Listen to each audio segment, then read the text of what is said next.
ಇವತ್ತು ರಾಜ್ಯದಲ್ಲಿ ಹಲವು ಸುದ್ದಿಗಳ ನಡುವೆ ಒಂದು ಕಡೆ ಮಳೆ, ಇನ್ನೊಂದು ಕಡೆ ಯುದ್ಧದ ವಿರಾಮದ ನಂತರ ಯುದ್ಧದ ಸುದ್ದಿಗಳು ಕಡಿಮೆ ಆಗಿದೆ. ಆದರೆ ರಾಜ್ಯದಲ್ಲಿ ಇವತ್ತು ರಾಜ್ಯದ ಗೃಹ ಸಚಿವರಿಗೆ ಬೆಳ್ಳಂಬೆಳಿಗ್ಗೆ ಇಡಿ ಶಾಕ್ ಕೊಡ್ತು. ಇಡಿ ಅಂತಂದಾಗ ಸಾಮಾನ್ಯವಾಗಿ ರಾಜಕೀಯ ಆರೋಪ ಪ್ರತ್ಯಾರೋಪಕ್ಕೆ ಗುರಿಯಾಗುವಂಥ ಒಂದು ಸಂಸ್ಥೆ. ಅದು ದಾಳಿ ಮಾಡುವ ಪ್ರತಿಯೊಂದು ರಾಜಕೀಯ ಪ್ರೇರಿತ ಅಂತ ವಿಪಕ್ಷಗಳು ಮೊದಲಿನಿಂದಲೂ ಕೂಡ ಆರೋಪ ಮಾಡಿಕೊಂಡೇ ಬಂದಿವೆ. ಹಾಗಾದರೆ ಪರಮೇಶ್ವರ್ ಅವರ ನಿವಾಸದ ಮೇಲಾದಂಥ ಇಡಿ ದಾಳಿ ಯಾವ್ಯಾವ ಆ್ಯಂಗಲಲ್ಲಿ ತೆರೆದುಕೊಂಡಿದೆ ಅನ್ನೋದನ್ನು ನಾವಿವತ್ತು ಚರ್ಚೆ ಮಾಡಲೇಬೇಕು. ಇಡಿ ದಾಳಿ ಅಂತಂದರೆ ಅಲ್ಲೊಂದು ಕೋಟಿಯ ಹಣ ವ್ಯವಹಾರ ಅಥವಾ ಬಹಳಷ್ಟು ಕೋಟಿಯ ಹಣ ವ್ಯವಹಾರ ಅಕ್ರಮವಾಗಿದೆ ಅನ್ನುವಂಥ ಅನುಮಾನ ಇರುತ್ತೆ. IT ಇಲಾಖೆಯ ಸೂಚನೆಯ ಮೇರೆಗೆ ಇಡಿ ರೈಡ್ ಆಗುತ್ತೆ. ಅದನ್ನು ಹೊರತುಪಡಿಸಿದ್ರೆ ಸರ್ಕಾರದ ಕಣ್ತಪ್ಪಿಸಿ ನಡೆಯುವಂತಹ ಏನಾದರೂ ದಂಧೆಗಳು ಹಣಕಾಸಿಗೆ ಸಂಬಂಧಪಟ್ಟದ್ದಿದ್ರೆ ಅಂಥ ಜಾಗದಲ್ಲಿ ಇಡಿ ರೈಡ್ ಆಗುತ್ತೆ ಅನ್ನೋದನ್ನು ಸಾಮಾನ್ಯ ಜನರಾದಂಥ ನಾವು ಅರ್ಥ ಮಾಡ್ಕೊಂಡಿದ್ದೀವಿ. ಆದರೆ ಗೃಹ ಸಚಿವರು ರಾಜ್ಯದ ಕಾನೂನು ಸುವ್ಯವಸ್ಥೆಯನ್ನು ಕಾಪಾಡ್ತಾ ಇದ್ದಂತಹ ಒಂದು ಇಲಾಖೆಯ ಸಚಿವರ ಮನೆ ಮೇಲೆ ಅಥವಾ ಅವರ ಸಂಸ್ಥೆಯ ಮೇಲೆ ಇಡಿ ರೈಡ್ ಮಾಡಿರೋದು ಯಾಕೆ? ಈ ಪ್ರಕರಣಕ್ಕೂ ಸ್ವಲ್ಪ ದಿನಗಳ ಹಿಂದೆ ನಡೆದಂಥ ರನ್ಯಾರಾವ್ ಗೋಲ್ಡ್ ಕೇಸ್ ಸ್ಮಗ್ಲಿಂಗ್ ಪ್ರಕರಣಕ್ಕೂ ಏನಾದರೂ ಸಂಬಂಧ ಇದೆಯಾ? ಯಾರೋ ಒಬ್ರಿಗೆ ರನ್ಯಾರಾವ್ ಅವತ್ತು ಕಾಲ್ ಮಾಡಿದ್ರಂತೆ, ಏರ್ಪೋರ್ಟಲ್ಲೇ ನಿಂತ್ಕೊಂಡು ಮಿನಿಸ್ಟರ್ ಅಂಕಲ್ ಅಂತ ಮಾತನಾಡಿಸಿದ್ರಂತೆ. ಹಾಗಾದರೆ ಆ ಮಿನಿಸ್ಟರ್ ಅಂಕಲ್ ಇದೇ ಡಾಕ್ಟರ್ ಪರಮೇಶ್ವರ್ ಅವರು ಆಗಿರಬಹುದಾ? ಗೊತ್ತಿಲ್ಲ. ಬಟ್ ಇಡಿ ಬಲೆಯಲ್ಲಿ ಸಿಕ್ಕಾಕೊಂಡಿದ್ದಾರೆ ಮಿನಿಸ್ಟರ್ ಅಂಕಲ್, ಪರಮೇಶ್ವರ್ ಅಂಕಲ್. ಅದೇ ಇದೇ ಹೊತ್ತಿನ ವಿಶೇಷ. ಇಡಿ ಬಲೆಯಲ್ಲಿ ಪರಂ ಅಂಕಲ್. ಇವತ್ತು ಬೆಳ್ಳಂಬೆಳಿಗ್ಗೆ ರಾಜ್ಯದ ಗೃಹ ಸಚಿವರಿಗೆ ಇಡಿ ಶಾಕ್ ಕೊಟ್ಟಿತ್ತು. ಗೋಲ್ಡ್ ಸ್ಮಗ್ಲರ್ ನಟಿ ರನ್ಯಾರಾವ್ ಅವರ ಪ್ರಕರಣದ ಇಡಿ ತನಿಖೆಯ ಸಂದರ್ಭದಲ್ಲೇ ಗೃಹ ಸಚಿವ ಡಾಕ್ಟರ್ ಜಿ ಪರಮೇಶ್ವರ್ ಅವ್ರಿಗೂ ಕೂಡ ಇಡಿ ದಾಳಿಯ ಶಾಕ್ ಎದುರಾಗಿತ್ತು. ಚಿನ್ನದ ರಾಣಿ ರನ್ಯಾ ಜೊತೆಗೆ ಹಾಗಾದ್ರೆ ಮಾನ್ಯ ಗೃಹ ಸಚಿವರಿಗೆ ಏನಾದ್ರೂ ನಂಟಿದೆಯಾ? ಏನಾದ್ರೂ ಕನೆಕ್ಷನ್ ಇದೆಯಾ? ತುಮಕೂರಿನಲ್ಲಿರುವ ಪರಂ ಒಡೆತನದ ಕಾಲೇಜುಗಳ ಮೇಲೆ ಇಡಿ ರೈಡ್ ಮಾಡ್ತು. ಇಡಿ ಅಲ್ಲಿ ಶೋಧ ನಡೆಸ್ತು. Siddhartha engineering, Siddhartha medical college, ಒಂದು ಇಂಜಿನಿಯರಿಂಗ್ ಕಾಲೇಜು, 2 ಮೆಡಿಕಲ್ ಕಾಲೇಜು, ಒಂದು ತುಮಕೂರಿನಲ್ಲಿದೆ, ಒಂದು ನೆಲಮಂಗಲದಲ್ಲಿದೆ, ಇನ್ನೊಂದು ಹೆಗ್ಗೆರೆನಲ್ಲಿದೆ. ಒಟ್ಟು 3 ಕಾಲೇಜುಗಳಿಗೆ ಏಕೈಕಿ ದಾಳಿ ಆಯಿತು. ಸತತ 10 ಗಂಟೆಗಳಿಂದ ಸಿದ್ಧಾರ್ಥ ಕಾಲೇಜಿನಲ್ಲಿ ಇಡಿ ಶೋಧವನ್ನ ನಡೆಸ್ತಾ ಇದೆ. ಹಾಗಾದ್ರೆ ಇದಕ್ಕೂ ಪರಮೇಶ್ವರ್ ಅವರ ಅಥವಾ ಈ ಹಿಂದಿನ ರನ್ಯಾರಾವ್ ಪ್ರಕರಣಕ್ಕೆ ಏನು ಸಂಬಂಧ ಅನ್ನೋ ಪ್ರಶ್ನೆ ಸಹಜವಾಗಿ ಉಲ್ಲೇಖ ಆಗ್ತದೆ.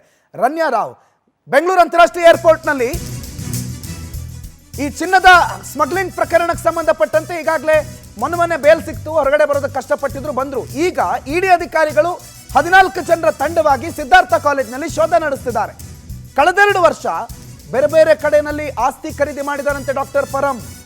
ನಂಬರ್ 1 HMS ಕಾಲೇಜು, ಮಾಜಿ ಶಾಸಕ ಶಫಿ ಅಹಮದ್ ಅವರ ಒಡೆತನದ ಕಾಲೇಜು. ಅದನ್ನೀಗ HMS IT ಅಂತ ಬದಲಾವಣೆ ಮಾಡಿದ್ದಾರೆ.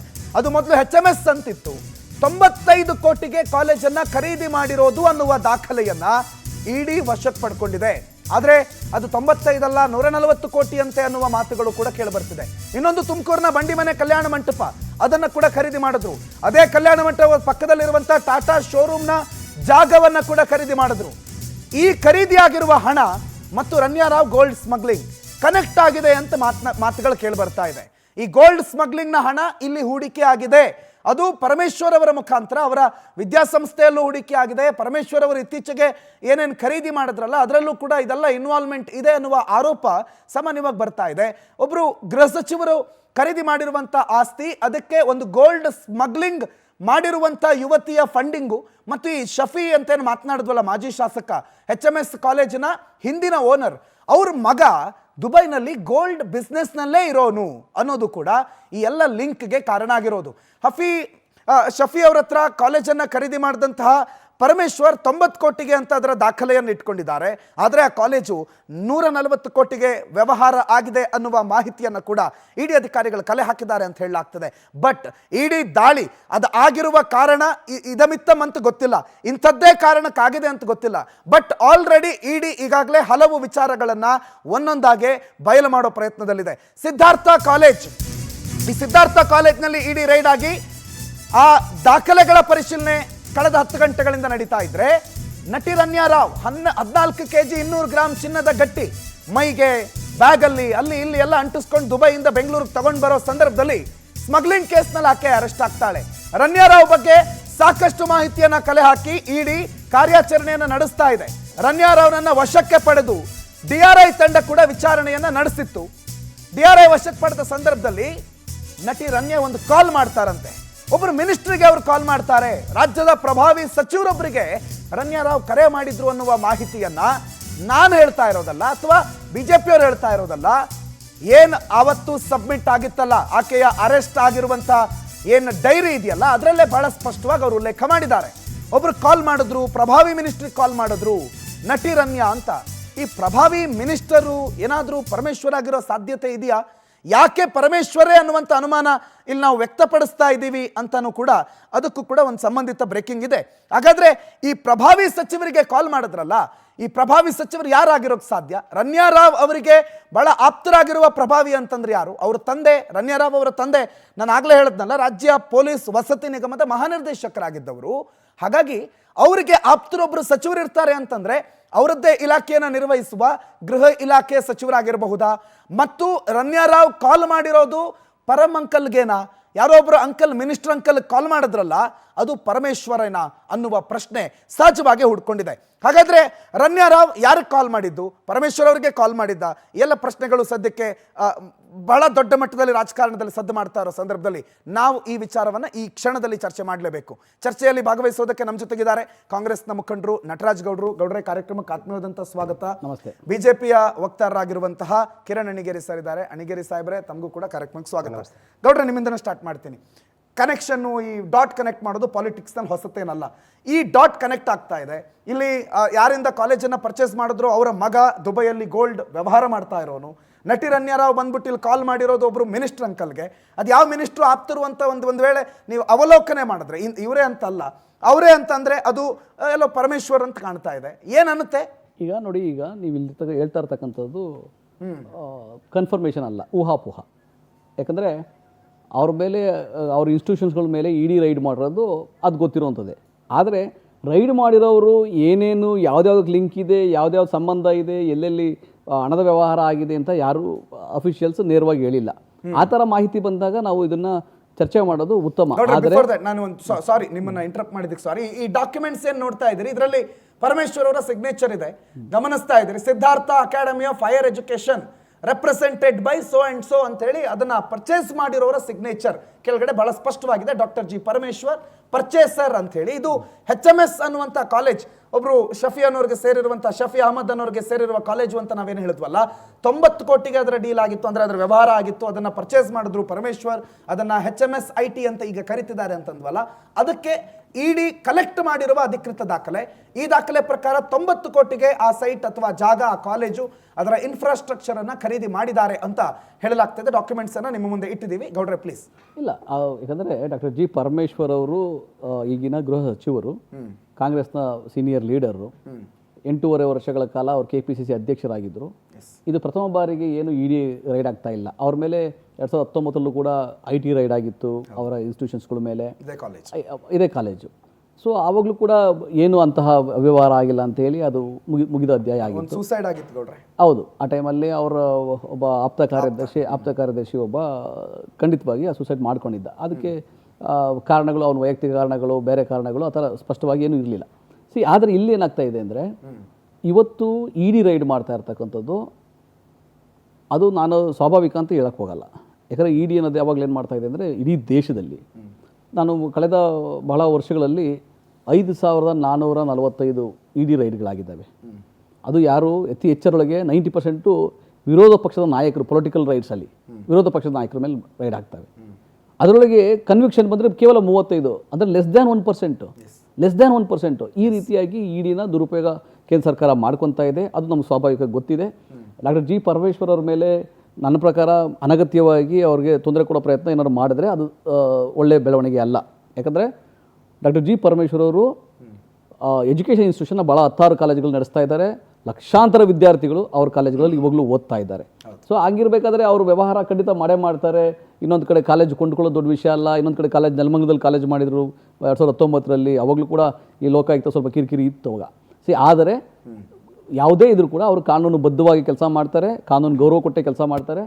ಅವ್ರ ಮೇಲೆ ಸ್ವಾಭಾವಿಕವಾಗಿ ರೈಡ್ ಮಾಡಿದ್ದೀವಿ, ಏನೋ ಅನುಮಾನದಲ್ಲಿ ರೈಡ್ ಮಾಡಿದ್ದೀವಿ ಅದು ಓಕೆ. ಆದರೆ ನಾವು ಇದು ಲಿಂಕ್ ಮಾಡ್ತಾ ಇದ್ದೀವಲ್ಲ, ಆ ತಪ್ಪು ಲಿಂಕ್ ಮಾಡೋದಿದೆಯಲ್ಲ, ಅಥವಾ ಅಶೋಕ್ ಅವ್ರು ಹೇಳಿದ್ರು ತಾವು ಉಲ್ಲೇಖ ಮಾಡಿರಲ್ಲ, ಅಶೋಕ್ ಅವ್ರು ಹೇಳಿದ್ರು ಕೂಡ ತಪ್ಪು ಮಾಹಿತಿ ಅದು. ಯಾಕಂದರೆ ಅದು ಇನ್ನು ಕಾನೂನು ಹೇಳಿ, ಲೋಕಾಯುಕ್ತವ್ರು ಹೇಳಿ, ಇಡಿ ಅವ್ರು ಹೇಳಿ, IT ಅವ್ರು ಹೇಳಿ, ಸ್ಪಷ್ಟವಾಗಿ ಮಾಹಿತಿ ಈಚೆಗೆ ಬರಲಿ. ಅದು ಬಿಟ್ಟು ಇವರೇ ಊಹಾಪೋಹ ಮಾಡಿಕೊಂಡು, ಯಾಕಂದರೆ ಈಗ ನೀವು ರನ್ಯರ ಪ್ರಕರಣ ತೆಗೆದುಕೊಂಡ್ರಿ, ಅವರ ತಂದೆ ಮಲತಂದೆ DGP ರ್ಯಾಂಕ್ನವರು, ಇದು ಅಧಿಕಾರದಲ್ಲಿದ್ದರು, ಇವರು ಹೋಮ್ ಮಿನಿಸ್ಟ್ರು. ನೇರವಾಗಿ ಒಬ್ರಿಗೂ ಪರಿಚಯ ಇರ್ಬೋದು, ಅದರೊಳಗೆ ದೊಡ್ಡ ವಿಷಯ ಅಲ್ಲ ಪರಿಚಯ ಇರುವಂಥದ್ದು, ಅಥವಾ ಅವರು ಯಾರು ಆರೋಪಿಗಳು ಸಹಾಯ ಕೇಳಲಿಕ್ಕೆ ಯಾರನ್ನೋ ಪ್ರಯತ್ನ ಮಾಡೋದು ಅದೆಲ್ಲ ಇದ್ದೇ ಇರ್ತದೆ. ಆದರೆ ಇವರವ್ರ ನಿಜವಾದ ಲಿಂಕ್ ಇದೆ, ಇವರೊಳಗೆ ಏನೋ ಪಾತ್ರ ಇದೆ ಅಂತ ಬಿಂಬಿಸೋದಿದೆಯಲ್ಲ, ಅದು ತಪ್ಪಾಗುತ್ತೆ. ಯಾಕಂದರೆ ಡಾಕ್ಟರ್ G. ಪರಮೇಶ್ವರ್ ಅವರು ಇಲ್ಲಿವರೆಗೂ ನಾವು ಅವ್ರನ್ನ 15-20 ವರ್ಷಗಳಿಂದ ನೋಡ್ತಾ ಇದ್ದೀವಿ. ಅತ್ಯಂತ ಪ್ರಾಮಾಣಿಕ ಸರಳ ವ್ಯಕ್ತಿತ್ವದ ವ್ಯಕ್ತಿ. ಅವರೊಳಗೆ ಯಾವುದೂ ಭ್ರಷ್ಟಾಚಾರಕ್ಕೆ ಕೈ ಹಾಕುವಂಥದ್ದಾಗಲಿ ಏನಿಲ್ಲ. ಆದರೆ ಅವರ ಸ್ವಂತಹ ಗಳಿಕೆಯ ಮೇಲೆ, ಸ್ವಂತಹ ಶ್ರಮದ ಮೇಲೆ ಹತ್ತಾರು ವಿದ್ಯಾಸಂಸ್ಥೆಗಳನ್ನ ಕಟ್ಟಿ ಲಕ್ಷಾಂತರ ವಿದ್ಯಾರ್ಥಿಗಳಿಗೆ ಅವರು ಭವಿಷ್ಯವನ್ನು ಕಟ್ಟಿಕೊಡ್ತಾ ಇರ್ತಕ್ಕಂಥವ್ರು. ದಾಳಿ ಸ್ವಾಭಾವಿಕ ಆಗಿದ್ದರೆ ಏನು ಅಭ್ಯಂತರ ಇಲ್ಲ. ಆದರೆ ಏನಾದರೂ ರಾಜಕೀಯ ಪ್ರೇರಿತ ಆಗಿದ್ದರೆ ಖಂಡಿತವಾಗಿ ಇದನ್ನು ಕೇಂದ್ರ BJP ಸರ್ಕಾರ ಅನುಭವಿಸಬೇಕಾಗ್ತದೆ. ಅದು ನಾವು ಕಠಿಣವಾಗಿ ಟೀಕಿಸ್ತೀವಿ, ಆಮೇಲೆ ಅದನ್ನು ನಾವು ಖಂಡಿಸ್ತೀವಿ, ನಾವು ಅದ್ರ ಮೇಲೆ ಪ್ರತಿಭಟನೆ ಕೂಡ ಮಾಡ್ತೀವಿ. ಇದು ನಾವು ಹೇಳೋಂಥ ವಿಷಯ. ಪರಮೇಶ್ವರ್ ಅವರ ರೈಡ್ ಮೇಲೆ ಅಣ್ಣಿಗೇರಿ ಅವ್ರನ್ನ ಮಾತಾಡಿಸೋಕ್ಕಿಂತ ಮುನ್ನ 4 ಜನ ನಾಯಕರು ಮಾತಾಡಿದ್ದಾರೆ. BJP ಅವರು, ಮುಖ್ಯಮಂತ್ರಿಗಳು ಮತ್ತು ಪರಮೇಶ್ವರ್ ಅವರು ಸ್ವತಃ ಮಾತಾಡಿದ್ದಾರೆ. ಕೇಳಿಸ್ಕೊಳ್ಳಿ.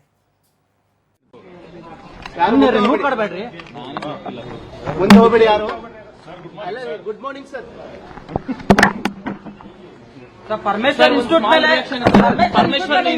ಗೊತ್ತಿಲ್ಲಪ್ಪ, ಗೊತ್ತಿಲ್ಲದೆಲ್ಲ ಹೆಂಗ್ರಿ ಕೇಳ್ತೀರಿ?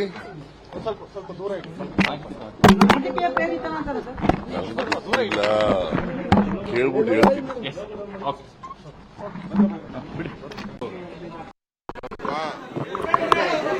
ಆತರ ಎಜುಕೇಶನ್ ಇನ್ಸ್ಟಿಟ್ಯೂಷನ್ಸ್ ಮೇಲೆ ಮಾಡೋಂಥದ್ದು ಏನಿದೆ ನನಗೆ ಸರಿಯಾಗಿ ಮಾಹಿತಿ ಇಲ್ಲ. ನಾನು ಅದನ್ನ ತಿಳ್ಕೊಂಡು ನಾನು ರಿಯಾಕ್ಟ್ ಮಾಡ್ತೀನಿ. ಆತರ ಎಜುಕೇಶನ್ ಇನ್ಸ್ಟಿಟ್ಯೂಷನ್ಸ್ ಮೇಲೆ ಮಾಡೋಂಥದ್ದು ಏನಿದೆ ನನಗೆ ಸರಿಯಾಗಿ ಮಾಹಿತಿ ಇಲ್ಲ. ನಾನು ಅದನ್ನ ತಿಳ್ಕೊಂಡು ನಾನು ರಿಯಾಕ್ಟ್ ಮಾಡ್ತೀನಿ. ಇಡಿ ಒಂದು ಸರ್ಕಾರದ ಒಂದು ತನಿಖಾ ಏಜೆನ್ಸಿ. ಈಗಾಗಲೇ ರನ್ಯಾರಾವ್ ವಿದೇಶದಿಂದ ಗೋಲ್ಡನ್ನು ತಂದು, ಚಿನ್ನವನ್ನು ತಂದು ಇಲ್ಲಿ ಹಲವಾರು ಪ್ರಮುಖರಿಗೆ ಕೊಟ್ಟಿರುವಂಥದ್ದು ಈಗಾಗಲೇ ತನಿಖೆಯಿಂದ ಹೊರಬಂದಿದೆ. ಈಗ ಆ ಒಂದು ಹಣ ಸಿದ್ಧಾರ್ಥ ಎಜುಕೇಷನ್ ಸಂಸ್ಥೆಯಲ್ಲಿ ಹೂಡಿಕೆ ಮಾಡಿದ್ದಾರೆ ಅಂತ ಅವ್ರು ಮೋಸ್ಟ್ಲಿ ಇನ್ಫಾರ್ಮೇಷನ್ ಇರ್ಬೋದು. ಅದರಿಂದ ತನಿಖೆಗೆ ಹೋಗ್ತಾ ಇದ್ದಾರೆ. ತನಿಖೆ ಮಾಡಲಿ, ಯಾರೇ ತಪ್ಪು ಮಾಡಿದ್ರು ತಪ್ಪೇ, ಅದು ಪ್ರಶ್ನೆನೇ ಇಲ್ಲ. ಆ ದೃಷ್ಟಿಯಿಂದ ನಾನು ಈ ತನಿಖೆಯನ್ನು ಇನ್ನಷ್ಟು ಚುರುಕುಗೊಳಿಸಬೇಕು. ಯಾರ್ಯಾರು ಈ ರನ್ಯಾರಾವ್ ಗೋಲ್ಡ್ ಕೇಸಲ್ಲಿದ್ದಾರೆ ಅವರೆಲ್ಲರ ಮೇಲೂ ಕ್ರಮ ಆಗಬೇಕು ಅಂತೇಳಿ ಆಗ್ರಹವನ್ನು ಮಾಡ್ತಾ ಇದ್ದೀನಿ. ಗ್ಯಾರಂಟಿ, ಡೌಟೇ ಇಲ್ಲ. ಅವ್ರು ನೋಡ್ರಿ, ಕಾಂಗ್ರೆಸ್ ಅವ್ರಿಗೆ ಅವರು ಈ ದೇಶವನ್ನ ರಾಜ್ಯದಲ್ಲಿ 60 ವರ್ಷ ಲೂಟಿ ಹೊಡೆದ್ಬಿಟ್ಟಿದ್ದಾರೆ. Welcome back. ಅಣ್ಣಿಗೇರಿ ಸಾಹೇಬ್ರೆ, ನಾನು ಮಾತಾಡಿಸ್ತಾ ಇದ್ದೆ. BJP ಅವ್ರ ಕತೆ ಹೇಗಾಗಿದೆ, ಅದು ಇಡೀ ವಿಚಾರದಲ್ಲಿ ಹೇಗಾಗಿದೆ ಅಂತಂದ್ರೆ ತೋಳ ಬಂತು ತೋಳ ಅನ್ನೋ ಒಂದು ಕತೆ ಇದೆಯಲ್ಲ, ಹಂಗಾಗ್ಬಿಟ್ಟಿದೆ ಎಲ್ಲ. ಇದು ಬರೀ ಪೊಲಿಟಿಕಲ್ ಅನ್ನೋ ರೀತಿಯಲ್ಲಿ. ಆ್ಯಂಡ್ ಇಡಿ ರೈಡ್ ಆದವ್ರು BJPಗೆ ಬಂದ ಮೇಲೆ ಅವರ ಮೇಲಿನ ಕೇಸ್ಗಳು ಎಲ್ಲ ಖುಲಾಸೆ ಆಗುವ ರೀತಿಗಳನ್ನು ನೋಡಿದಾಗ ಯಾವುದೇ ಇಡಿ ರೈಡ್ ಆದರೂ ಸಾಮಾನ್ಯವಾಗಿ ಕಾಂಗ್ರೆಸ್ ಅವ್ರು ಮಾತ್ರ ಅಲ್ಲ, BJP ಅವ್ರು ಮಾತ್ರ ಅಲ್ಲ, ಅಥವಾ ಜನಸಾಮಾನ್ಯನ ಈ ಪ್ರಶ್ನೆ ಕೇಳ್ತಾನೆ. ಇಡಿ ಮೋಸ್ಟ್ಲಿ ಅದು ಕೇಂದ್ರ ಸರ್ಕಾರದ ಕೈಗೊಂಬೆ ಅಂತ ಹೇಳ್ತಾನೆ. ಅಂಥ ಪರಿಸ್ಥಿತಿಗೆ ಬಂದು ನಿಂತಿದ್ದೀರಿ ನೀವು. ನೋಡಿ, ಈಗ ರಣ್ಯಾರಾವ್ ಜೊತೆಗೆ ಇವರು ಸಂಬಂಧ ಇದೆ ಅಂತ ಹೇಳೋದು ಕಾಂಗ್ರೆಸ್ ಪಕ್ಷದವರಿಗೆ ಊಹಾಪೋಹ ಆಯ್ತಾ. ಅದೇ ಅವ್ರ ಮೇಲೆ ಇಡಿ ರೈಡ್ ಆದಾಗ, ಅಥವಾ ಇವರು ಏನು ಕಾಂಗ್ರೆಸ್ ಪಕ್ಷದ ನಾಯಕರ ಮೇಲೆ ಇಡಿ ರೈಡ್ ಆದಾಗ ಅದು ಸ್ವಾಭಾವಿಕ. ಅಂದರೆ ಕೇಂದ್ರ ಸರ್ಕಾರ ಮಾಡ್ತಾ ಇದೆ ಅನ್ನೋಂಥ ಇದನ್ನು ಕೇಳಿ ರಾಜ್ಯದ ಜನತೆಗೆ, ದೇಶದ ಜನತೆಗೆ ಅಸಹ್ಯ ಎದ್ದು ಹೋಗಿದ್ದಾರೆ ರೀ. ಈಗ ಕಾಂಗ್ರೆಸ್ ಪಕ್ಷದ ನಾಯಕರನ್ನೇ ಟಾರ್ಗೆಟ್ ಮಾಡಿ ಇಡಿ ದಾಳಿ ಮಾಡಬೇಕಾಯ್ತಂದ್ರೆ ಅಲ್ಲಿ ಇವ್ರು ನಮ್ಮ ಖಂಡ್ರೆ ಸಾಹೇಬ್ರು ಇನ್ಸ್ಟಿಟ್ಯೂಷನ್ ಅದು ಅವ್ರ ಮೇಲೆ ಮಾಡ್ಬೋದಿತ್ತು. ಮಲ್ಲಿಕಾರ್ಜುನ ಶಾಮನೂರು ಶಿವಶಂಕರಪ್ಪನವ್ರದ್ದು ಇನ್ಸ್ಟಿಟ್ಯೂಷನ್ ಅದು, ಅಲ್ಲಿ ಇಡಿ ದಾಳಿ ಮಾಡ್ಬೋದಿತ್ತು. ಇವ್ರ ಮೇಲೆ ಯಾಕೆ ಮಾಡಿದ್ದಾರೆ ಅಂತಂದರೆ, ತಾವೇ ಹೇಳಿದ ಪ್ರಕಾರ ಇವ್ರಿಗೂ ಮತ್ತು ರಮ್ಯಾರಾವ್ ಏನು ಗೋಡ್ ಸ್ಮಗ್ಲಿಂಗ್ ಕೇಸಲ್ಲಿ ಮಾರ್ಚಲ್ಲಿ ಏನು ಸಿಕ್ಕಾಕೊಂಡಿದ್ರಲ್ಲ, ಅಲ್ಲಿ ಒಂದು ಕ್ಲೂ ಸಿಕ್ಕಿದೆ. ಇವ್ರದೇ ಪಕ್ಷದ ಮಂತ್ರಿಗಳಾಗಿರ್ತಕ್ಕಂಥ ಸಂತೋಷ್ ಲಾಡ್ ಅವರು, ಖರ್ಗೆ ಅವರು ಏನೆಲ್ಲ ಮಾತಾಡಿದ್ರು ಅವ್ರಿಗೆ, ಅಲ್ರಿ ಗೋಡ್ ಸ್ಮಗ್ಲಿಂಗ್ ಮಾಡ್ತಾರೆ ಅಂತಂದ್ರೆ ಅದು ಯಾರು ಜುರಿಡಿಕ್ಷನಲ್ಲಿ ಬರುತ್ತೆ? ಇಡಿ ಜುರಿಡಿಕ್ಷನ್ ಬರುತ್ತೆ, ಕೇಂದ್ರ ಸರ್ಕಾರ ಜುರಿಡಿಕ್ಷನ್ ಬರುತ್ತೆ ಆಯ್ತಾ. ಅವ್ರು ದಾಳಿ ಮಾಡ್ಬೇಕು, ಅದನ್ನ ತಡೆ ಹಿಡಿಬೇಕು ಅಲ್ರಿ. ಬಂದಿದ್ದಾರ್ರಿ ಸ್ವಾಮಿ, ಈಗ ನೀವೇ ಕರೆದಿದ್ದು ಅವ್ರನ್ನ. ರಣ್ಯಾರಾವ್ ಸಿಕ್ಕಾಕೊಂಡ ಮೇಲೆ ಏರ್ಪೋರ್ಟಲ್ಲಿ 12.5 ಕೋಟಿ ರೂಪಾಯಿ ಗೋಡ್ ಸ್ಮಗ್ಲ್ ಮಾಡೋ ಟೈಮಲ್ಲಿ ಸ್ವತಃ ಇವರೇ DGP ರಾಮಚಂದ್ರ ರಾವ್ ಅಂತ ರಣ್ಯಾರಾವ್ ಕೇಸಲ್ಲಿ ಇಡಿ ಅವಾಗಲೇ ಬಂದಿತ್ತು. ಇದೀಗ ಪರಮೇಶ್ವರ್ ಅವರ ಈ ಏನೋ ಅವರ ಶಿಕ್ಷಣ ಸಂಸ್ಥೆಗೂ ಈ ರಣ್ಯಾರಾವ್ ಕೇಸ್ಗೂ ಅನ್ನುವಂಥ ಒಂದು ಸಂಬಂಧ ಆಬ್ವಿಯಸ್ಲಿ. ಈಗ ನೋಡಿ, 2019 ಕೂಡ ಇವ್ರ ಮೇಲೆ ಒಂದು ಇಡಿ ರೇಡ್ ಆಗಿರುತ್ತೆ, ಮತ್ತು ಇವ್ರ ಪರ್ಸನಲ್ ಸೆಕ್ರೆಟರಿ ಒಬ್ಬರು ಆತ್ಮಹತ್ಯೆಯಿಂದ ಬಿಂಬಿಸಿರ್ತಾರೆ. ಓಕೆ, ಅದು ಇನ್ನೂ ಏನಂತ ಕ್ಲಾರಿಟಿ ಸಿಕ್ಕಿಲ್ಲ. ಎರಡನೇದ್ದು, ಅವತ್ತು ಅವರು ಪರಮೇಶ್ವರ್ ಅವ್ರ ಜೊತೆಗೆ ಇರ್ತಕ್ಕಂಥ ರಣ್ಯರಾವ್ ನಟಿ ಏನಿದ್ರಲ್ಲ ಅವ್ರಿಗೆ ಸಂಬಂಧಪಟ್ಟಂತ ಫೋಟೋಗಳು ಕೂಡ ನಮಗೆ ಲೀಕ್ ಆಗಿದ್ದು ನಾವು ನೋಡಿದೀವಿ ಅವತ್ತಿನ ಸಮಯದಲ್ಲಿ. ಏನೋ ಒಂದು ಇಡಿಗೆ ರಣ್ಯರಾವ್ ಮುಖಾಂತರ ಕ್ಲೂ ಸಿಕ್ಕಿರ್ಬೋದು, ಪರಮೇಶ್ವರ್ ಅವರ ಏನೋ ಹಣ ಕೈ ಬದಲಾವಣೆ ಆಗಿರ್ಬೋದು. ತಾವೇ ಹೇಳಿದಾಗ ಏನು ಇದು HMS ಇನ್ಸ್ಟಿಟ್ಯೂಷನ್ ಇಂಜಿನಿಯರಿಂಗ್ ಕಾಲೇಜ್ ಏನು ಇವರು ಪರ್ಚೇಸ್ ಮಾಡಿದ್ದಾರೆ, ಆ ಒಂದು XMLA ಅವರು ಮಗ ಗೋಲ್ಡ್ ಬಿಸ್ನೆಸ್ ಅಲ್ಲಿ ದುಬೈಲಿ ಇರ್ತಕ್ಕಂಥದ್ದು ಆಕ್ಚುಲಿ. ಸೊ ಈ ಒಂದು ಡಾಟ್ಸ್ ಗೋಲ್ಡ್ ಬಿಸ್ನೆಸ್ ಅಲ್ಲಿ ಇರ್ತಕ್ಕಂಥದ್ದು ಮತ್ತು ಆ ಕಾಲೇಜ್ ಇವ್ರು ಪರ್ಚೇಸ್ ಮಾಡಿರ್ತಕ್ಕಂಥದ್ದು, ಅದು ಪರಮೇಶ್ವರ್ ಅವರೇ ಸೈನ್ ಮಾಡಿರ್ತಕ್ಕಂಥದ್ದು ಆ MOUಗೆ, ಪರ್ಚೇಸ್ ಅಗ್ರಿಮೆಂಟ್ಗೆ. ಸೊ ಹೀಗೆಲ್ಲ ಇವನ್ನೆಲ್ಲ ನೋಡಿದಾಗ ಆಬ್ವಿಯಸ್ಲಿ ಈಗ ಇವ್ರು ಯಾಕೆ ಭಯ ಪಡ್ಕೋಬೇಕು, ತಾವು ಏನು ತಪ್ಪು ಮಾಡಿಲ್ಲ ಅಂತಂದ್ರೆ. ಕಾಂಗ್ರೆಸ್ ಪಕ್ಷದ ನೋಡಿ ಭ್ರಷ್ಟಾಚಾರದ ಇತಿಹಾಸ ಒಂದಲ್ಲ ಎರಡಲ್ಲ, ಇತಿಹಾಸ ಉದ್ದಕ್ಕೂ ನೋಡ್ಕೊಂಡು ಹೋದ್ರೆ ಭ್ರಷ್ಟಾಚಾರ ಕೊಳ್ಳೆ ಹೊಡೆದಿದ್ದೇ ಕೆಲಸ ಆಗಿದೆ ಅವ್ರದ್ದು, ಭ್ರಷ್ಟಾಚಾರ ಮಾಡಿದ್ದೇ ಕೆಲಸ ಆಗಿದೆ.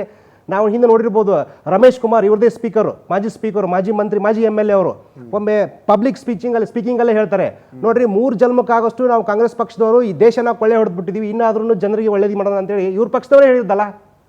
ಇವತ್ತು ನಾ ಖಾವುಂಗ ನಾ ಖಾನೆ ದುಂಗ ಅಂತ ಒಂದು ಸಿದ್ಧಾಂತ ಇಟ್ಕೊಂಡು ಮೋದಿಜಿಯವರು ಸತತವಾಗಿ 3ನೇ ಬಾರಿ ಏನು ಕೇಂದ್ರದಲ್ಲಿ ಅಧಿಕಾರಕ್ಕೆ ಬಂದು ಇಂಥ ಭ್ರಷ್ಟರನ್ನ ಭೇಟಿ ಆಡೋಕ್ಕೆ ಬೆನ್ನತ್ತಿದ್ದಾರೆ. ಅದ್ರಲ್ಲಿ ಏನು ತಪ್ಪಿದೆ? ಇವ್ರು ಸಾಚಾ ಇದ್ದಾರೆ ಅಂತಂದ್ರೆ ಹೊರಗಡೆ ಬರಲಿ, ಕನ್ವಿಕ್ಷನ್ ರೇಟ್ ಅದು ಮುಂದಿನ ವಿಚಾರ. ಅವ್ರು ಪ್ರೂವ್ ಕೊಡ್ಬೇಕು, ಡಾಕ್ಯುಮೆಂಟೇಶನ್ ಕೊಡ್ಬೇಕಾಗುತ್ತೆ, ಎವಿಡೆನ್ಸ್ ಕೊಡ್ಬೇಕಾಗುತ್ತೆ. ಅದು 3ನೇ ವಿಚಾರ ಅದು ಆಕ್ಚುಲಿ. ಇವ್ರು ಈಗ ಏನು ತಪ್ಪು ಮಾಡಿಲ್ಲ ಅಂತಂದ್ರೆ ಗುಬೆ ಕುಂದ್ರಿಸ್ಕೊಳ್ಳೋ ವಿಚಾರಕ್ಕೆ ಯಾಕೆ ಹೋಗ್ಬೇಕು?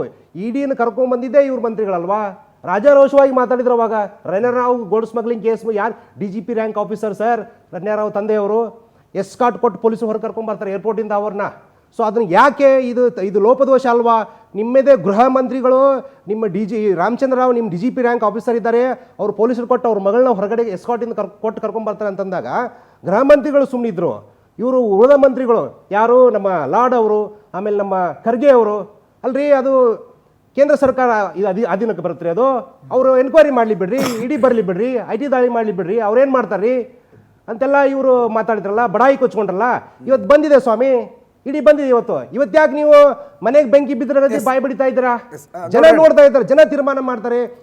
ಹೇಳ್ತಾರಲ್ಲ ಈಗ ಪ್ರಣೋತ್ ಈಗ ಕೇಂದ್ರ ಸರ್ಕಾರದ ಜುಡಿಷಿಯಲ್ ಬರ್ತದೆ ಕರೆಕ್ಟು. ರಣ್ಯಾರಾವ್ ಅನ್ನೋ ಪ್ರಕರಣ, ಅವರು ಚಿನ್ನದ ಸ್ಮಗ್ಲಿಂಗ್ ಪ್ರಕರಣ ಅಲ್ಲಿ ಬರುತ್ತೆ.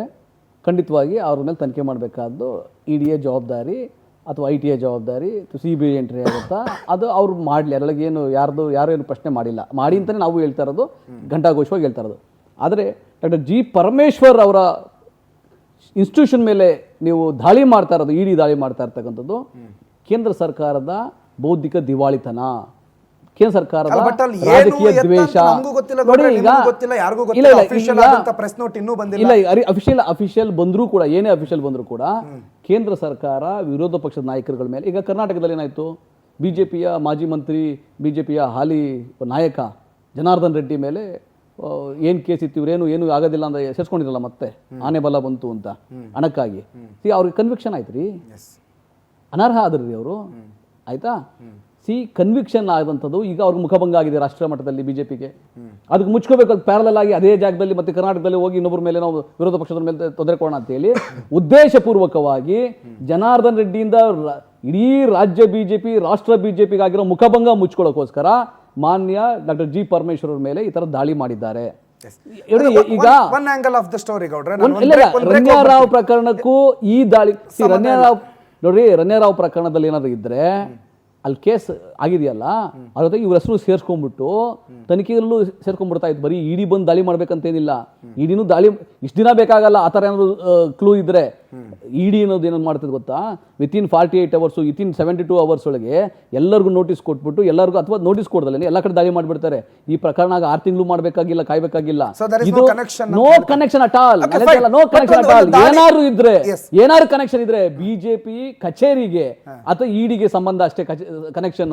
ಆ BJP ಕಚೇರಿಯಿಂದ ED ಕೆಲಸ ಮಾಡುತ್ತಲ್ಲ, IT ಕೆಲಸ ಮಾಡುತ್ತಲ್ಲ, ಅವ್ರು ಬಂದು ದಾಳಿ ಮಾಡಿದ್ದಾರೆ ಅಷ್ಟೇ. ಗಾಟ್ ಇಟ್ ಗೌಡ್ರೆ. ಬಟ್ ದಾಳಿ ಅಂತೂ ಆಗಿದೆ. ಈ ದಾಳಿಯ ವಿಚಾರಕ್ಕೆ ನಾವು ಗಮನಿಸಿದಾಗ ಪರಮೇಶ್ವರ್ ಅವ್ರ ಮೇಲೆ ದಾಳಿ ಆಗಿದೆ. ಯಾವ ಪರಮೇಶ್ವರ್? ಮುಂದೊಂದು ದಿನ ಮುಖ್ಯಮಂತ್ರಿ ಸ್ಥಾನ ಖಾಲಿ ಆಯಿತು ಅಂತಂದ್ರೆ ನಾನು ಅಲ್ಲಿ ಕೂರೋದಕ್ಕೆ ಅರ್ಹ ಅಂತ ಕ್ಲೈಮ್ ಮಾಡಿಕೊಳ್ಳುವಂಥ ಪರಮೇಶ್ವರ್, ಅಥವಾ ಈ ಮುಖ್ಯಮಂತ್ರಿಗಳ ಲಿಸ್ಟನ್ನು ಅಥವಾ ಸಾಲಲ್ಲಿರುವ ನಾಯಕರ ಲಿಸ್ಟನ್ನು ತೆಗೆದಾಗ ಅದರಲ್ಲಿ ಅಟ್ಲೀಸ್ಟ್ ಅಗ್ರಗಣ್ಯರಲ್ಲದೆ ಇದ್ರು 2-3ನೇ ಸ್ಥಾನದಲ್ಲಿ ಹೆಸರು ಬರುವಂಥ ಪರಮೇಶ್ವರ್ ಅವರ ಮೇಲೆ ದಾಳಿ ಆಗಿರೋದು BJPಯ ಮಾಡಲಿ, EDಯೇ ಮಾಡಲಿ, ITಯೇ ಮಾಡಲಿ, ಕೆಲವರಿಗಂತೂ ಈಗ ಸದ್ಯಕ್ಕೆ ಬಾಯಿಗೆ ಹಾಲು ಮತ್ತು ಬಾಳೆಹಣ್ಣು ಬಿಟ್ಟಂಗೆ ಆಗಿದೆ. ಯಾಕೆ?